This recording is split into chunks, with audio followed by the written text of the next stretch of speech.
Welcome back to the frozen sanctuary of truth. You've watched the narcissist move through the world like an invincible conqueror, siphoning vital marrow from your spirit. But today, we perform the autopsy on the predator's final destiny. We are uncovering the terminal condition that claims them when the mask melts. This is the end of the line for the hunter. Welcome to the midnight.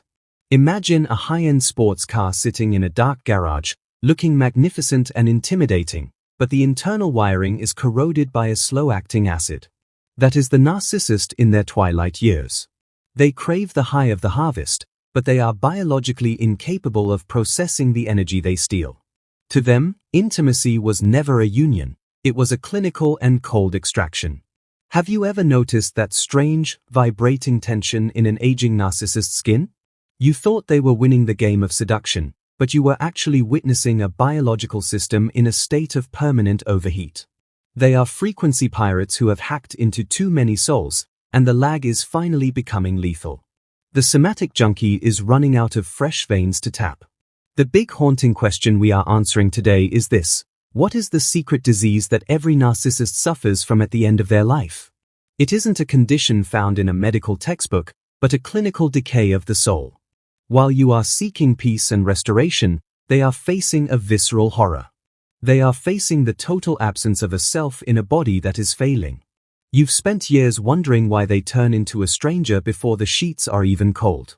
It isn't just about control, it is about the transfer. They are offloading their internal toxic waste into your nervous system. They walk away looking refreshed, while you are left feeling heavy and aged. Today, we expose the biological debt they can never repay in their final hour. This is the secret knowledge the predator never wanted you to find. They want you to believe they are the ones who hold the power, that they are the gods of seduction. But the truth is, they are more dependent on your reaction than a junkie is on a needle. Their somatic necrosis is the internal price of a life lived as a parasite. They are empty vessels that have finally cracked. Imagine the psychological weight of being a person who only exists if someone else is reacting. When the world goes quiet at the end of their life, their mirror goes dark. They are left alone with the one person they hate more than anyone else, the hollow child hiding behind the mask. The night is the mirror that refuses to lie, and the narcissist is now drowning in the truth. They crave the high of the harvest, but they are biologically incapable of processing the energy they steal. Every conquest was just a temporary bandage on a wound that is festering in the dark. As the years pass, the internal rot begins to manifest physically. They are biohazards of unprocessed trauma, carrying the residue of everyone they have ever used. They are the plague. Stay with me, because we are about to pull back the heavy curtains on the narcissist's internal famine. We are going to expose the hidden fears that make their old age a lethal game of Russian roulette. This is not just a story, it is a clinical breakdown of an unraveling ego. You will never look at their performance the same way again. The power is shifting back to your hands now. This first chapter is your sanctuary of clarity. You have been blaming your inadequacy for the distance in the house, but the distance is the narcissist's own internal decay. They lost the bet the moment you decided that your peace was more important than their dopamine hit. As we move into the breakdown, remember, their agony is the most honest thing they will ever truly own. To understand the terminal rot of the narcissist, we must analyze the somatic machinery of a body without a core. A narcissist is a human-shaped void that requires a constant stream of external data to simulate a personality. In the final act, they are not seeking pleasure, they are performing a clinical extraction to power a lie. They are junkies of the skin with no internal home. Metaphorically, the narcissist is a high-end hologram that requires a constant stream of data from the projector. You are that data. When the connection is severed in old age, the image starts to glitch. By the time the somatic weakness takes hold, the projected image of the lover is flickering. You see the gray child hiding in the pixels. This visibility is death to the abuser. Their hidden motive for the sexual hunt was always internal regulation. A narcissist cannot regulate their own emotions, they need to offload their toxic waste into a receptacle. They used you as a psychological kidney to filter the poison out of their system. But when the partners disappear, the filtration fails. The acid of their malignancy stays inside and starts to burn them. We must talk about the narcissistic void as a spiritual hunger that eats character. Because they have no internal pilot, they are blown by the winds of external validation. When the physical supply was high, they felt inflated. But in the absence of that high, they flatline. This flatline is a psychic death. Their necrosis is the hardening of their malice into a physical weight. Imagine a star that has run out of hydrogen. It begins to contract and collapse under its own gravity. That is the narcissist in the end stage of their life. They have burned through all their supply sources and their reputation is tarnished. They are isolated in a cold universe of their own creation, frantically searching for a sun to siphon, but they are too heavy to move now. Their internal chaos is a static storm of projective identification. They identified you as the abuser so they could feel like the victim. This roleplay was the only way they could avoid the mirror. But now the voices in their head are getting louder. They see your ghost in every room, not because they miss you, but because they miss the energy they looted from your very spirit. The narcissist is a somatic junkie who has worn out their nervous system. They have spent decades chasing the dopamine of conquest, but the law of diminishing returns has kicked in. Each new lie requires more effort for a smaller hit. Their reward circuitry is burned out. They are anhedonic, incapable of feeling joy even when they win. They are climbing to their own funeral pyre. In the dark, the narcissist experiences what we call somatic dissociation. They literally lose the ability to feel their own skin. They need the friction of another soul to convince themselves that they are solid. Without that friction, they feel like they are dissolving into the gray static of the void. This is the sexual disease of a soul that has completely lost its center. Deep down, the narcissist finds human vulnerability and physical need to be repulsive. It reminds them of their own powerlessness. They despise you for loving them. But in this state of prolonged absence, the disgust is splashbacking. They are disgusted by their own face in the mirror. They are drowning in a sea of self-loathing, and every hand they reach for is a hand they bit. The psychological breakdown reveals an abuser as a closed system running out of entropy. They are cooling down to absolute zero. Their biological rot is the end of the motion. As we move into the turning point, you will see what happens when the empath finally switches off the lights. You are going to see the power shift from the hungry ghost to the radiant and sovereign sun. The dramatic turning point arrives when the predator realizes the new no longer works. It happens in the icy silence of a lonely bedroom, when the narcissist realizes the stolen vitality isn't sticking. The skin no longer glows, it sags under the weight of 1,000 lies. This is the psychological plot twist they never saw coming. The supply has finally gone toxic for them. Watch the narcissist's panic when the mirror refuses to reflect. They are addicts who have just been cut off by their dealer. They will try a hysterical Hoover, crying fake tears and promising heaven and earth just to see if the old strings still pull. But you are not moving. This stillness is traumatic to the predator. They scent their own irrelevance. You are finally gone.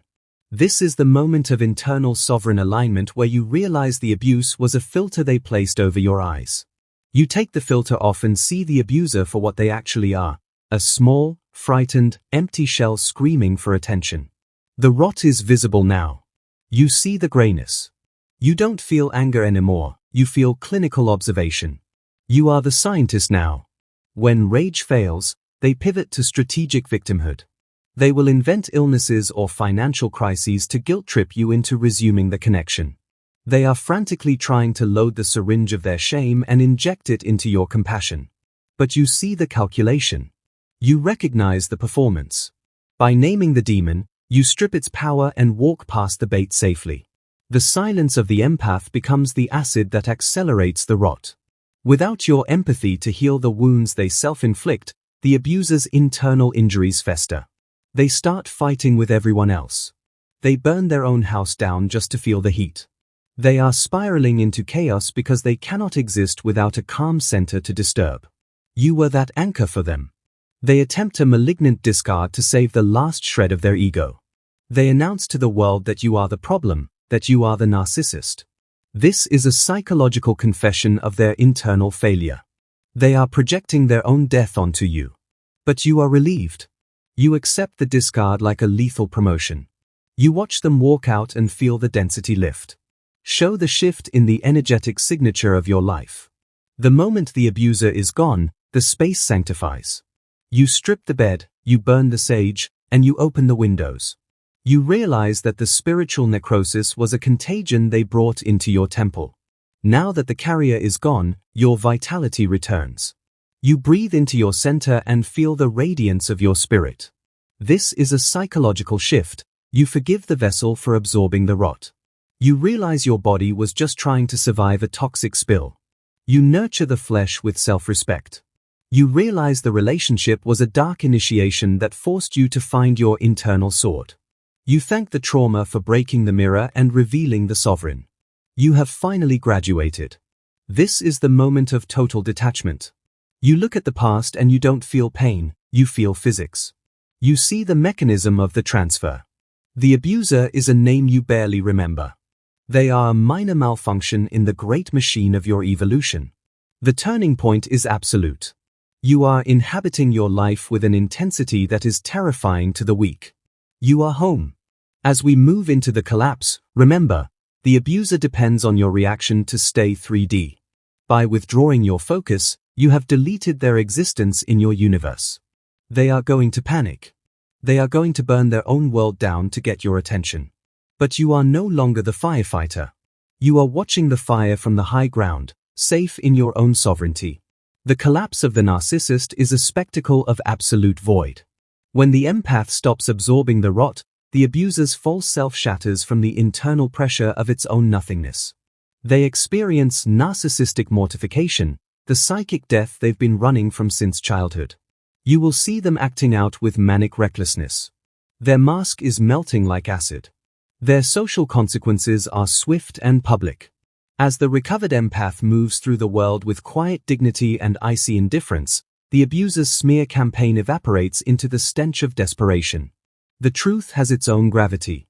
People start seeing the pattern of the withered victims the abuser leaves behind. You are the witness who survived the clinical autopsy. The internal panic of the abuser becomes a manic screaming for new supply that no longer exists in your space. They look for you in every face they exploit, but no one can reflect the God image you once gave them. They are starving for the high-grade empathy your sacred energy used to provide, but the pharmacy is permanently closed. They killed the golden goose for sport. Watch the harsh truth of their new life. They look old. They look grey. They look brittle. The life force they stole from you has expired, and they have no internal reactor to generate more. They are cursed to repeat the same loop with lesser and lesser souls until they draw their last breath. They are trapped in a body that is closing down, haunted by the memory of the sun. The tone is brutally cold and analytical. The abuser is a parasite that underestimated the resilience of the empath. By moving on spiritually, you have executed the predator. They are the walking dead, carrying the corpse of their own ego. They hate you for surviving their spiritual warfare. Every breath of peace you take is a poison to their delusion. They are collapsing. Internal panic leads to pathological stalking of your happiness. They analyze your every post, searching for a sign of pain, a sign of return. But they find nothing but strength. This strength is traumatic to the abuser. It debunks their God complex. It proves they are just a glitch in your evolution. They are screaming from the shadows, trying to cast a spell you don't hear. The social discard concludes with the final isolation. The flying monkeys have woken up. The family has distanced themselves. The abuser is left alone with the ghost of the one they couldn't destroy. This isolation is the mirror they feared their whole life. In the silence, they are forced to hear the echoes of their own lies. They are stroking the air where you used to be.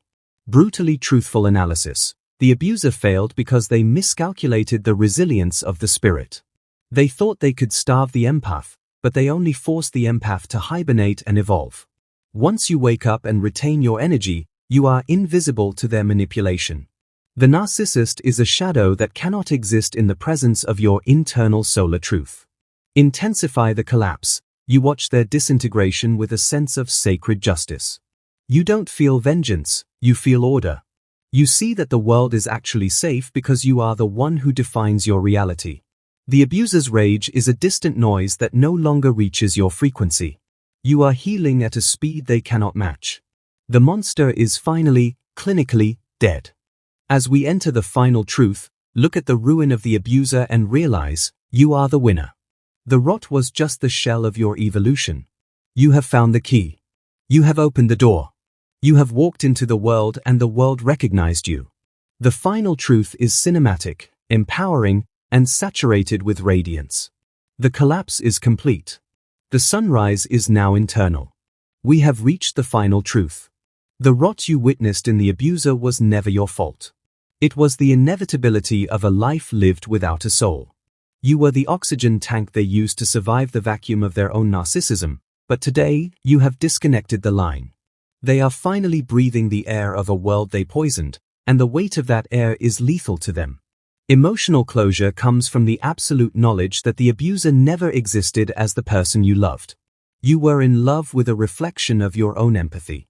Today, you have taken the reflection back. You are closing the case file on the predator. You have realized that their hate was a badge of honor. A being of darkness will always hate the sun.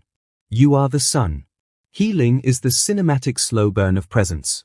It is the feeling of the ground under your feet, the sound of your own voice telling the truth, and the sight of a future that is unwritten and safe. You are reprogramming your nervous system to expect beauty and respect. You are learning that empathy is a superpower, not a sentence. You are finding your soul in the quiet. Empowerment is the quiet strength of the empath who refused to stay defined by the predator. You have seen the bottom of the abyss and you brought back the fire. You are unshakable.